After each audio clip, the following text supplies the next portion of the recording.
Hello, ladies and gents. My name is Rupa. And my name is Vinay. And we are a married couple, and the name of our podcast is called Bold and Brown, to state the obvious. Welcome on another episode of our podcast. My name is Vinay. And I'm Rupa Palmer. Let's get straight into it. Why don't you take away? Always giving the buck to me first, right? It eases the pressure. Right, so we have decided today we are going to talk about something which maybe a lot of entrepreneurs, Asian entrepreneurs can kind of relate to. And that topic is going to cover things around being brown and having generational beliefs. Absolutely. I mean, we've all had, in any culture, in any country or set of countries, there is a certain way of doing things culturally, in ways that things are done in so many senses. And it can filter into business or how we earn money, who we marry, what we should do living day to day and what's expected actually. So, there's a balance between the two. I think, I'm not talking that we just do what we want to do in life and live how we want to live and just ignore culture, tradition and all those things. But there has to be some kind of balance. So, really and truly, it's about talking about that. Because I think that me and Rupa, getting married, broke the cultural expectation, maybe more on Rupa's part than mine. For those who don't know, I'm Punjabi, Sikh, and Rupa is Hindu, Gujarati, and there's a bit of a difference there. She'll go into A huge difference. I mean, this topic is not so much about our marriage or our relationship or how it all began, and we're definitely going to save that for another episode. However, it's more about like how we got into a different kind of business or different kind of industry and just went outside of the box, not really exactly what our generations were following or what our ancestors were even doing or what our parents were even doing, just generation, above us. So it was very, very untraditional. It was unconventional. And just to go through a few of the things that we experienced, because you may also be experiencing it, or maybe you will in the future. I mean, many of the beliefs come from, survival. Both our parents were not born in the UK. And, coming over here in whatever, 60s, 70s, 80s. And, it's a new country. There's a certain level of survival or kind of preservation of values and traditions from India, whether it be East Africa. Rupa's mum's Kenyan. I don't know why I did that, but yeah. Nairobi, Jambo, Mombasa. Habari. Nairobi, Mombasa is just like an incredible place. And I've always said this to Rupa, I find that, especially because I've been to Kenya. Kenyans I could talk about because I've experienced how they are. They are always literally 2 steps ahead. And I think you just have to be out there because you live in a country where if you're not... Survival mode. You're going to be dead. So, our parents were born not from the UK and they had lived in a certain way and they had been brought up in a certain way and they felt that they were honouring their parents or their parents said, this is what you need to do and we need to do the same. However, they've also had to kind of understand that we're not born in India or Kenya or, we're born in the UK. And obviously growing up in this environment, we're going to adopt some Western cultures. But I think there's an overlap. And I think, like I said, it's give and take. I don't think we can be so stubborn on either side. And of course, people listening to this podcast might think, well, you don't know my parents or you don't know, what they're like and blah, blah, blah. Which is fine. I mean, if that's the way it is, there must be a solution or sometimes it's agreeing to disagree. Yeah. So, about myself, my mum and dad born in Punjab, they came over and, when they got married, they had an arranged marriage. And, they've kind of used the modern arranged marriage approach with me. And they said, my 20s, I was in a relationship, they were like, hurry up, get married. And I was like, no. And, they kind of gave up on me and just like, just get married, And, I was actually as going out long as it's with, a female. No, it had to be Punjabi female. So the girl I was going out with was half, not from India. She was half European, half Indian, and my parents were not happy with that. But then they kind of accepted, and then I had my own reasons for not, getting married. But eventually they just wanted me to get married to anyone. It was, like Rupa said, it was a female, and that was because of what they believed that I should do. So, marrying Rupa, they were kind of okay with it because I was in my early 30s and they were like, just get married, please. Rupa's Gujarati, I'm Punjabi, but, we're a branch of Sikhism. We're not the traditional Sikh. We don't wear the turban and, all those things. So they were quite open. And, they just said, Indian, ideally, speak the language, cook the food. We're vegetarian. We're strict vegetarian. And that was one of my no-nos as well. I mean, the girl I would marry, unfortunately, or fortunately, would have to be a vegetarian because I'm a passionate vegetarian and so are my family. And I live with my parents.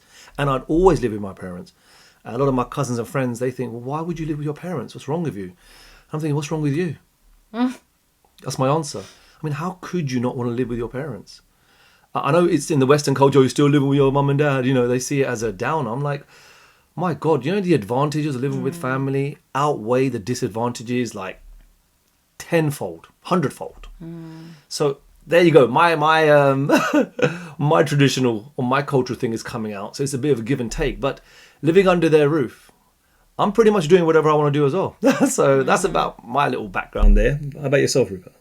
So, oh God, this is like going to be the longest podcast ever. If I go into so much detail, which I'm not going to, but like my family, as maybe I've explained in my first intro video, I believe, they're very, very like cultural, right?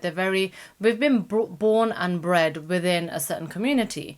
And, in the beginning, you kind of feel like, oh, you're being forced, or, you have to just go there to show face, and, you don't want to let your parents' name down and all that sort of stuff. So I think growing up, I kind of had a certain view on like, okay, I just have to go to show up just to be there. And so trying to follow on to their traditions, I did go into a marriage prior to meeting Vinay, and I wouldn't say it wasn't an arranged marriage, but I knew I had to be with someone within my community.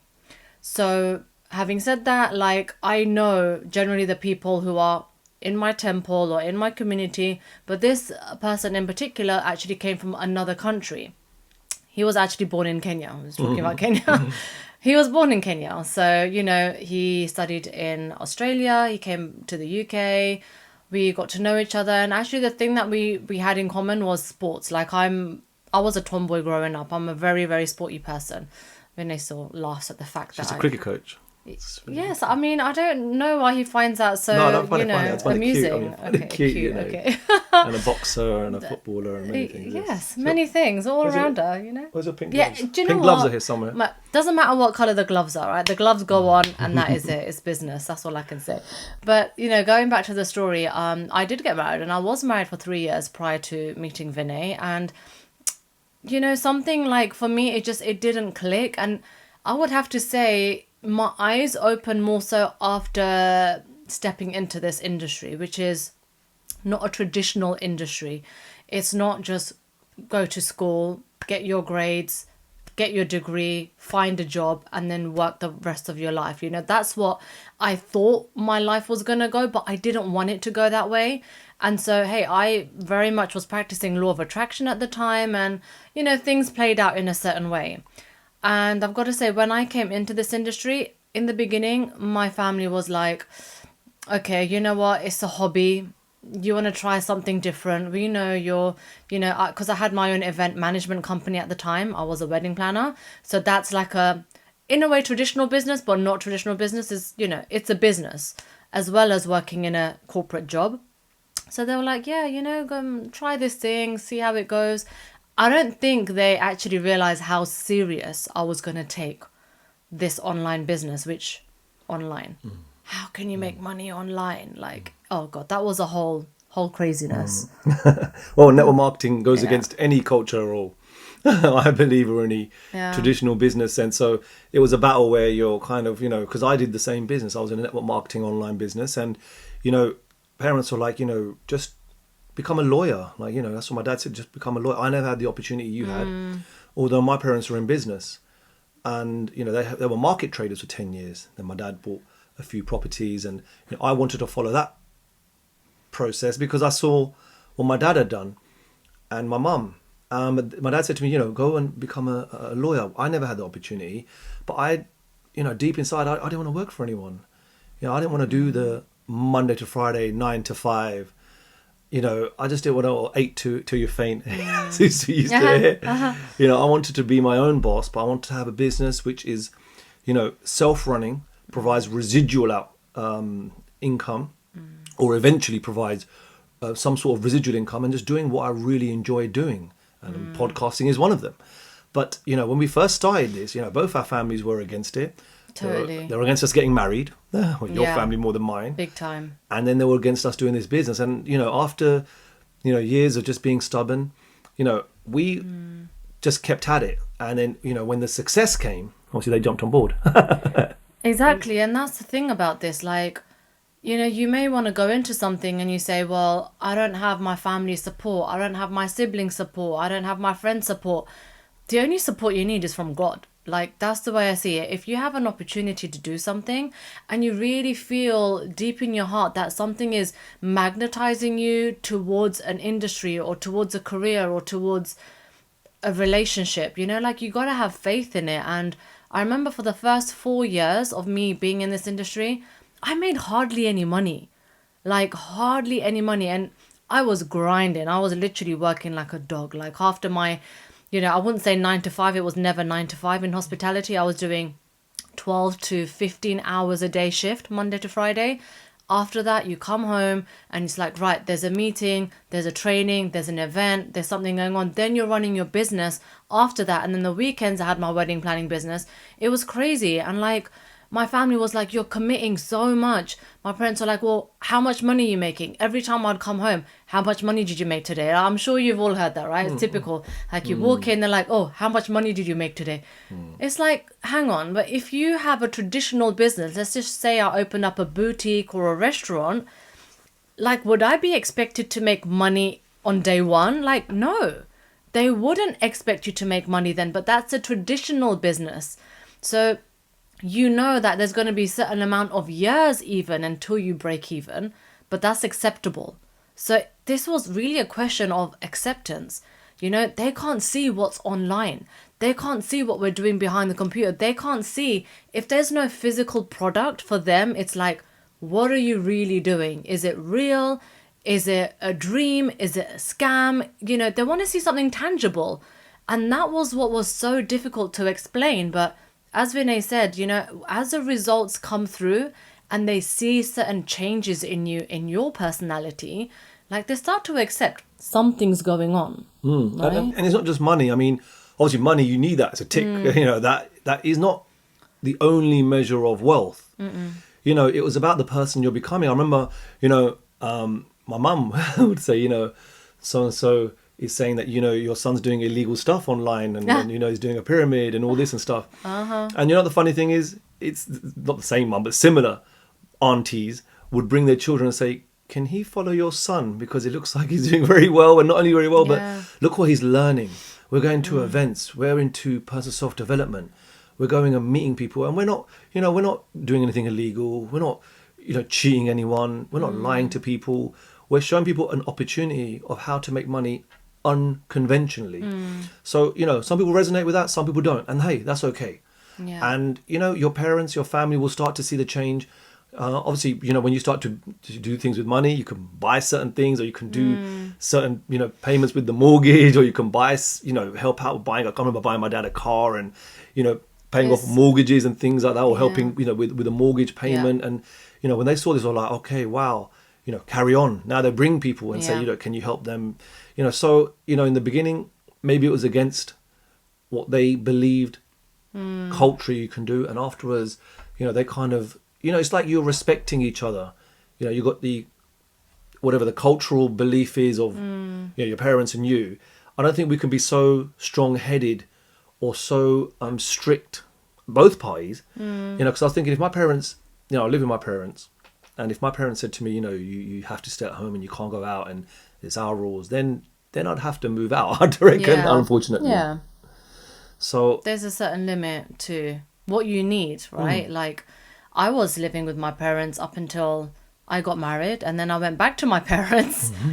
And then when I got married again, that's when I moved out. So, yes, I am very traditional still. Like my mum, I've seen my parents and my mum, supporting my grandparents. So she's lived with her in-laws all her life and, making sure they get fed, doctor's appointments. It's just taking care, right, of your in-laws. And so for when Vinay was like, oh, so whoever I marry, like I'd want her to live with me and live with my family.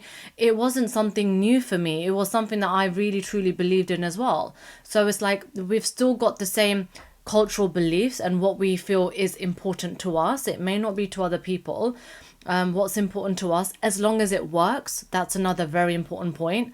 If you simply don't get on with your families or your in-laws or whatever and you just clash, then it's not worth staying together and making that relationship more sour.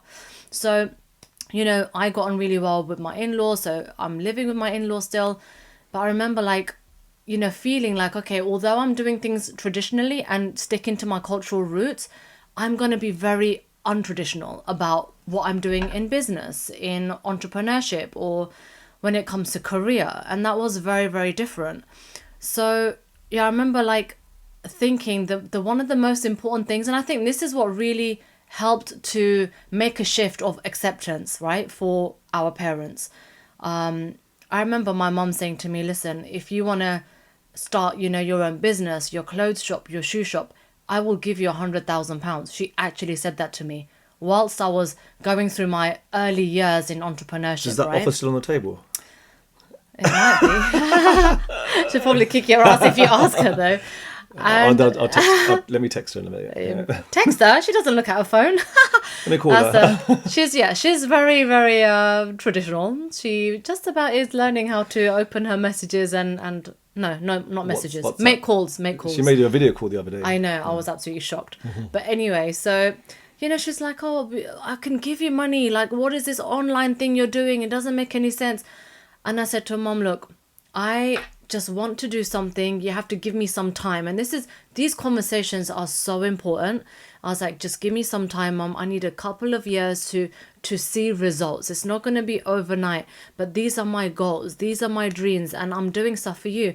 And I'll tell you what, fast forwarding a few years from when I started, I set my parents first on a business class holiday. I think it was Thailand for my mum's 60th, even my mum's 50th. I sent them on a cruise. I had never been on a cruise. I had never been business class. So I'm paying for stuff and treating them to stuff that I hadn't experienced yet. And they're thinking, hang on, she doesn't even work her job. Because at this point, I had also quit my traditional job. And I had stopped doing my wedding planning business. And I was full focus on here. So having these conversations really helped. And I remember having a conversation with your mum when Kiki, my eldest now, who is 6, Kihan, he was maybe a few months old, only maybe 4 to 6 months old. So my firstborn, right?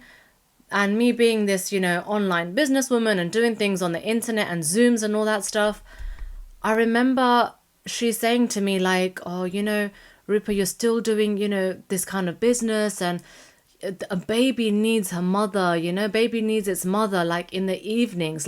Why can't you do stuff in the daytime?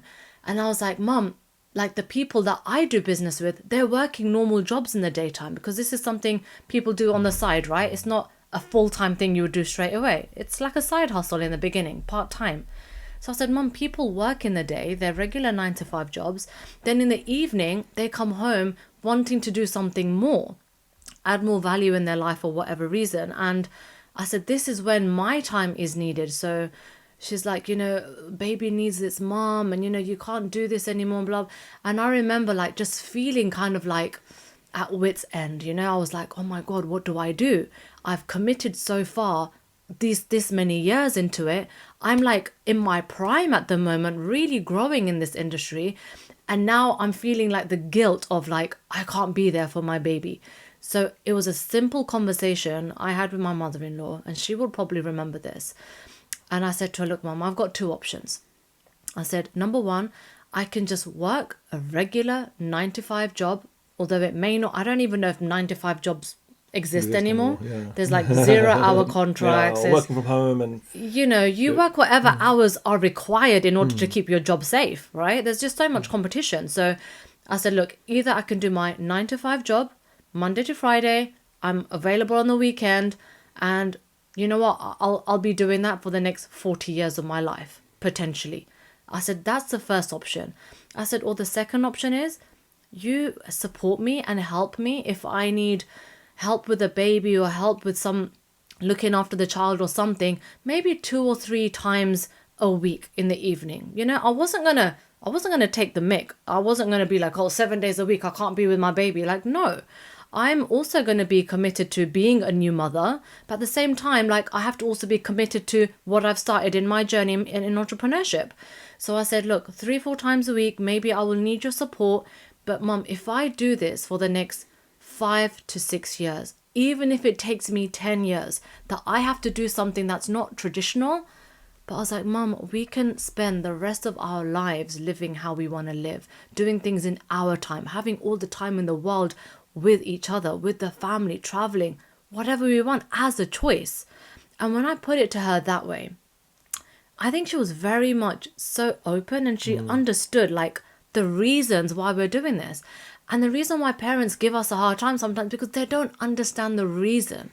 They're like, is she doing it as a hobby? Is he doing it because he's bored? Do they have nothing else to do? Do they want to just change careers because of, I don't know, whatever, X, Y, Z?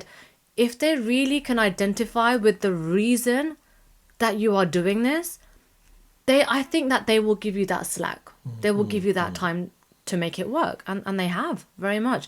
We wouldn't be where we are without our parents' support. Like, without a doubt. No, and you have to get that support. I mean, you have to, like you said, you had that conversation. And, it's funny because I'm thinking you're talking to my mum, Rupert's mother-in-law. And it's about having them to have that kind of access to each other. I mean, I know scenarios where, let's just say a wife felt a certain way about the husband's mum, and they'll come to the husband, and then the husband will go confront mum. They'll be like, Mum, you said it, and that creates a divide. It does. The good thing is, we have to be our own person, and in terms of, us mending relationships, finding a common ground and moving forward. And, I know that cannot always sometimes be the case for whatever reason. Let's say one party may be feeling very strongly about whatever it is, fine. But I don't think that's 99%, that's not the case. Yeah. It's just that we need to obviously allow, that communication. And I knew that, if I could marry, again, this is, I suppose, a generational belief, living with your parents. But that's ingrained in me. I wouldn't have it any other way. And, I knew if I could marry the girl who would live with my parents, we will be like a family. I think it will create a bigger divide than I would want living separately, and so many reasons. I mean, my God, your children lose touch in terms of culture. They don't, that relationship they have, the bond they have with their grandparents. When you live together, they have a massive, strong, huge bond, and you create that access. You create the environment to allow that access. And then financially, of course, financially living under one roof, you can do things, you can help each other. You have more resources, you have more opportunity. Like, we go on more holidays than we've ever done before. And, we can live a life where, being able to drop, my kids to school on most days, some days, I might have to not be able to do that, but on the bikes, pick them up on bike, I'll go gym during the day. All these things came about because the decisions we made, many years ago. Absolutely. Yeah. And it wasn't to kind of, break cultural traditions. It was almost to move them into the 21st century in some shape or form, because we are traditional in some respect. I still am a vegetarian, but people say to me, are you a vegetarian because of religion? I go, no, because I don't believe that animals should be killed just for us to feel good. I don't know if that's wrong or right. I don't think that animals should have to suffer or die just for us to feed our bellies, because you don't need to do that. And that's just a very barbaric, old school way. We're talking thousands of cavemen type of mentality where, where times where you had to kill, and, when you kill the animal, you're going to be killed, right? Yeah. But in this modern day and age, that is something which, I'm really, so, is that the culture in me? Well, of course it is, because from a young age, that's been ingrained in me. And now it's a moral reason where, if I'm older and I think to myself, I can't, people say to me, well, you don't eat meat, the way it tastes. I go, it probably tastes good. It does taste good. I know it tastes good. I've had it once by accident. It tastes good. But that I would never, my God. I touched it by accident and I fasted the whole day. Oh, God. I know that's extra, but I just felt so disgusted. I was like, Well, if I eat by accident, I just eat it. I'm like, well, I didn't know. I wouldn't go out there and buy it and, this and that. One of our mentors once, said to us, we're at dinner. I remember we were in Roca in central London. yeah. And this mentor of ours, who's a multi-millionaire, and he just couldn't get over it. And in his American accent, he's like, yo, Rupert, if I gave you $1 million, would you eat meat right now? And Rupert thought about it. She goes, no. And I go, David, first you show me the million. I'm going to eat it in my mouth, take the million, go toilet, spit it out. Or if I'm taking it out, throw it up. I couldn't even ever. Like for me, it's a straight no.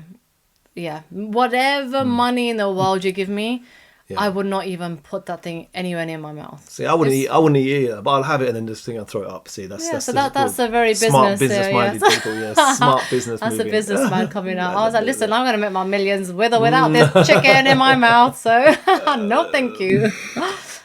So, I mean, look, we can wrap this up by, there might be a generational belief that's holding you back. And, we've talked about a lot on this podcast about, family or marriage or business.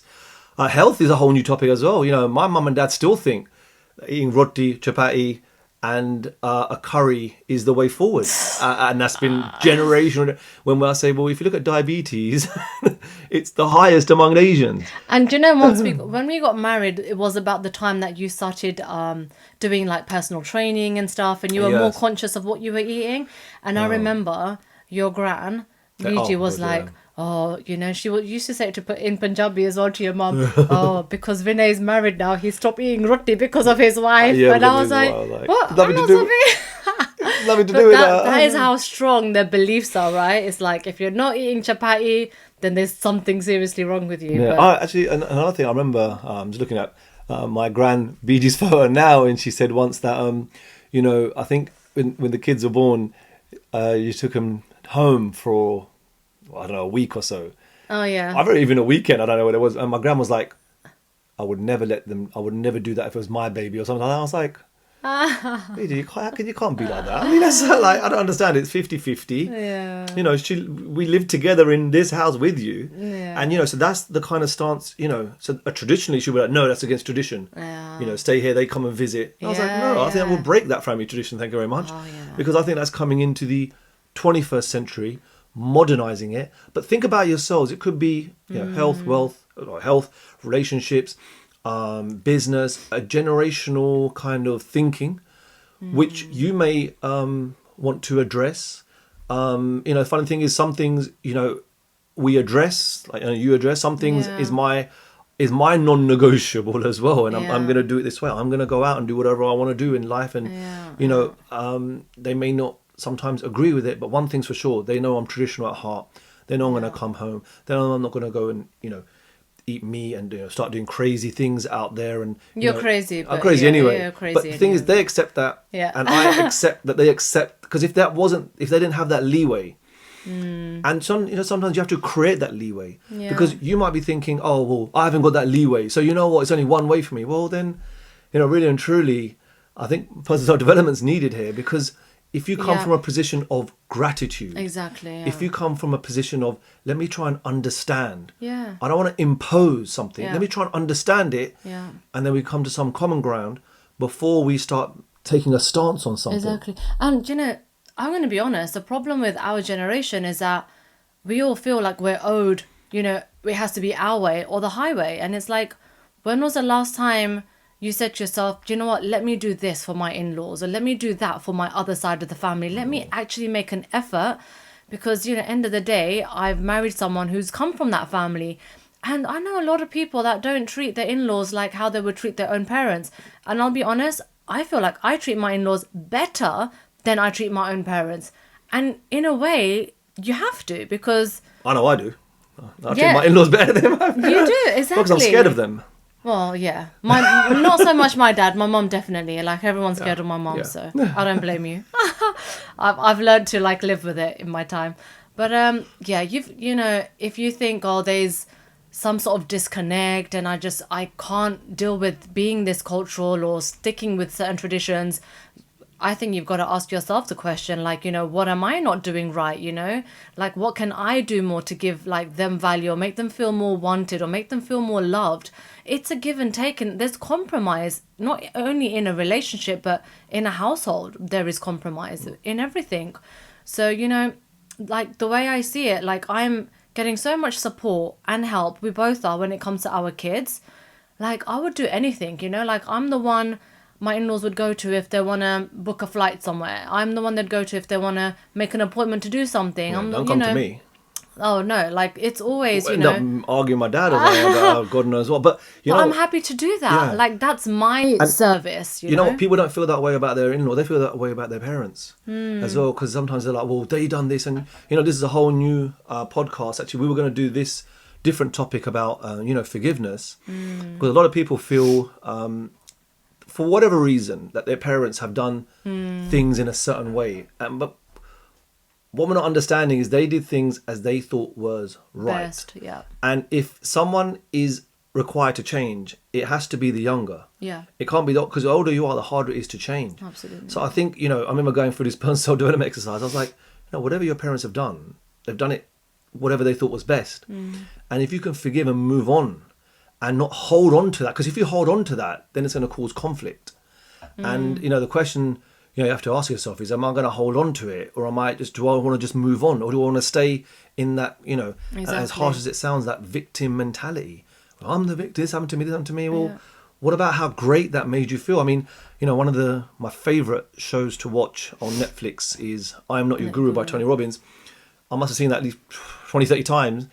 And the first intervention, the first question that is asked on the program to Tony Robbins is about that.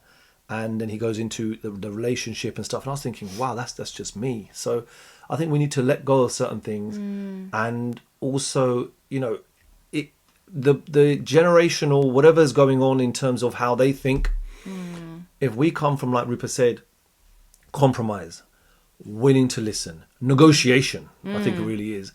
Identify something that's holding or something that's held in your family, and how can that be addressed? And hopefully this podcast has provided some tips and tricks. Yeah. Any questions around this, guys? If we've maybe touched upon something sensitive, feel free to contact us directly. Like, we're always open. We're always open to opinions and thoughts and, And anything. criticisms. Yeah, and criticisms, always. Like, for us, we're always open to learning more. And I know there's a massive space for us to continue to learn in all areas. But yeah, this is just something we want to do to share, what has made us who we are today, I guess. What has been those things to mold us as a character and as a couple. So yes, I've very much enjoyed this discussion today. Absolutely, It's been guys. interesting. As always, like and subscribe to our channel, and look forward to seeing you very, very soon. Take care.